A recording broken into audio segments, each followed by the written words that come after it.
The world watched as President Joe Biden addressed America on the State of the Union. Congresswoman Nikema Williams from Georgia's 5th Congressional District was joined by three hometown heroes as her virtual guests for President Joe Biden's State of the Union address. Joining Congresswoman Williams was Dr. Valerie Montgomery Rice, Morehouse School of Medicine President and CEO. And both of these ladies join us this morning to talk about their reaction to last night's speech. All right, ladies, let's begin with your reaction to the speech. First of all, we'd be remiss if we didn't begin with Ukraine and noticing that, Congresswoman, the world is united behind its support of the Ukrainian people and that country. One of the rare moments of unity throughout the evening. The very first remarks from our president was about the situation in Ukraine and how serious this is and what we as Americans are doing to make sure that we stand on the side of democracy, not just at home, but abroad. And there was applause on both sides of the aisle. And so I am grateful for the leadership of this administration as we continue to stand up in the world, because America has an obligation to stand up for democracies and to stand up for the Ukrainian people. Yeah. Dr. Montgomery Rice, your thoughts? I echo the sentiments of the Congresswoman. I was so pleased to see him be so strong about our support of the Ukrainian people.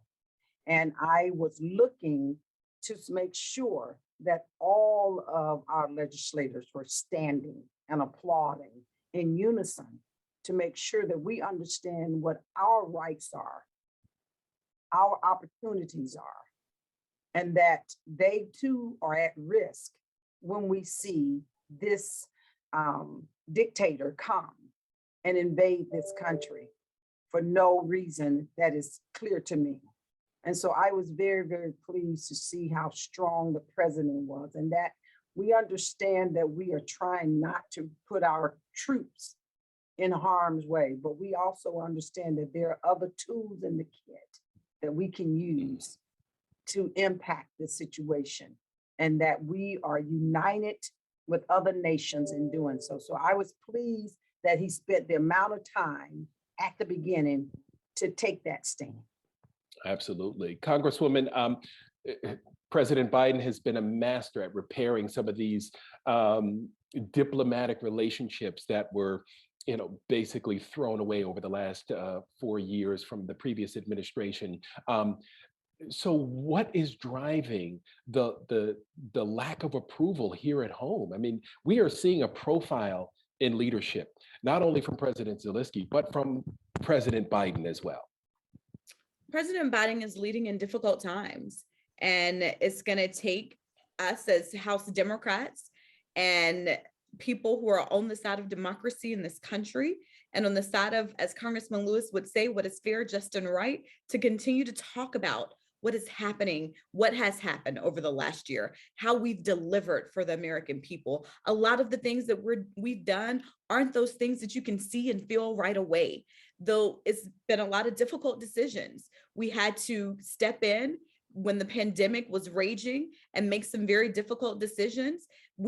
Americans are filling it at the gas pump in the grocery stores. And so we know that we still have more work to do to make sure that we are building a better America for everyone. But Mark, let's be clear, we've come such a long way in the past year. In 1 year ago, as a freshman member of Congress, I wasn't even allowed to sit in the House gallery to listen to the joint address to Congress. But in 1 year, we turned the tide. We got vaccines in arms through the American Rescue Plan. We got children back to school safely. Last night, I was probably the first person on my feet when the president said, our schools are open and let's keep them that way. My son is 6 years old. He started kindergarten virtually. And I don't know if you've ever tried to teach kindergarten, but it is hard for a 5-year-old virtually, but it is especially hard for those 5-year-olds' parents. And my child was able to go to school yesterday in Atlanta Public Schools, following the science and the guidance of the CDC. And it was his first day of school ever where masks were optional. And this is something that would not have been possible a year ago. And so we've come such a long way. We still have more work to be done, but we've come a long way in the first year of the Biden-Harris administration. Absolutely. Dr. Montgomery Rice, the Congresswoman just rattled off a bunch of issues that we've been dealing with. And as a medical professional, we're still dealing with the stress and some of the trauma, especially for African Americans from the social justice movement. So how do we move forward? How do we engage in that self-care that keeps us going, that keeps us engaged in the fight as well? Well, Morehouse School of Medicine has been at the forefront of making sure that we serve as a credible source for our community, for information first, for addressing some of the fears that we all had, for acknowledging the disparities that we were seeing in testing and access to clinical trials for vaccines, and then access to the vaccines. And we served as that anchor to provide credible information and resources. We will continue to do that, but we're going to extend this. And the American Rescue Act and the HERF dollars and CARES dollars have allowed us to be of more capacity to expand our ability to do research in therapeutics and in new vaccines or vaccines with children. It has also allowed us to expand our research capacity to understand that beyond clinical trials, how do we do things downstream, where we are looking at this next variant, excuse me, and understanding how it may impact or disproportionately impact our community. We are doing community-based participatory and engaged research where we're out there in the community, asking the community how this pandemic has impacted them. Did they have a delay in getting their mammograms? Have they kept up with their screenings, et cetera, so that we can anticipate potential impact of this pandemic on people's health disparities. And we want to give information to the congressman, congresswoman, and others so that we can allocate resources in a prevention strategy way, strategic way, so that we have more mammogram units, so that we have more colonoscopy centers, so that we have more access points to care based on the delay in care that people have experienced. What we don't want to see happen, Mark, is that when we look 10 years from now, we see the widening of health disparities. We see that our community is not being asked to continue to participate in clinical trials.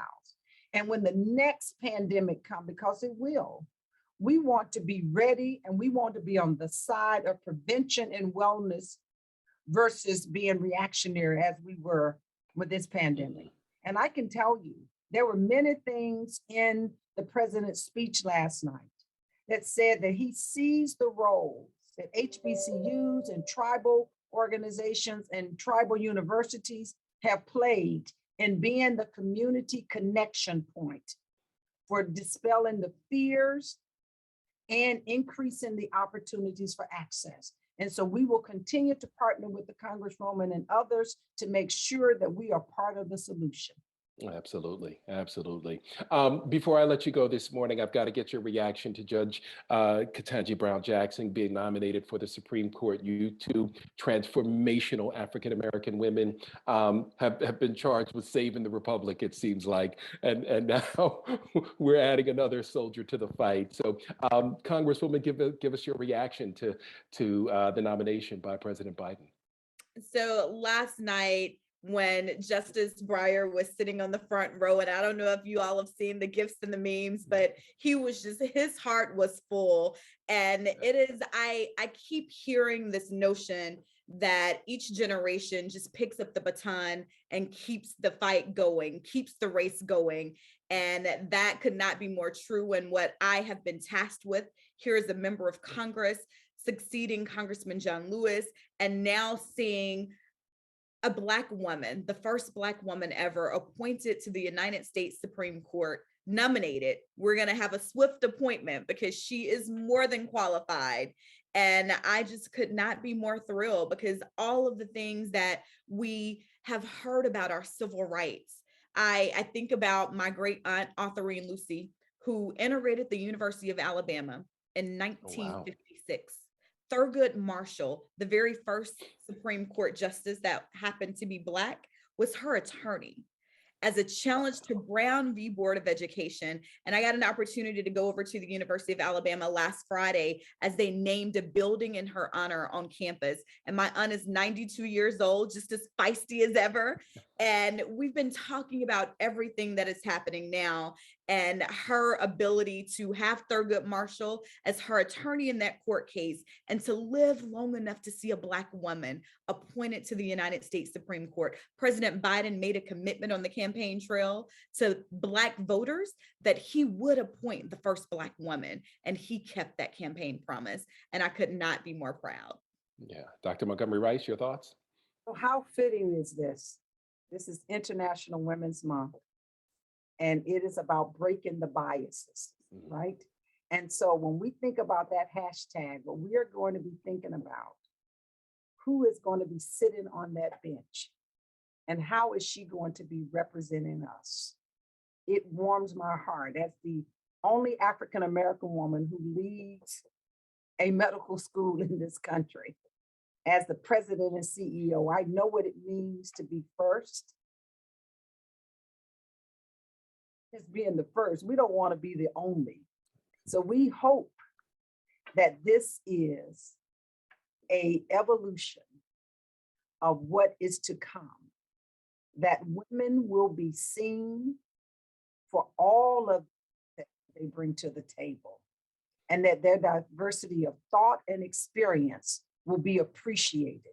So we are so excited about her nomination, and we hope that the Congress, we expect that the Congress to move swiftly as they've done with the last two nominees, because we have big decisions coming before this court that will not only just influence Black women, but they influence all of us. And so we are extremely excited, and thank you for bringing to light the importance of her nomination. Absolutely. Thank you for spending a few moments with us today. I know you're extremely busy, both of you.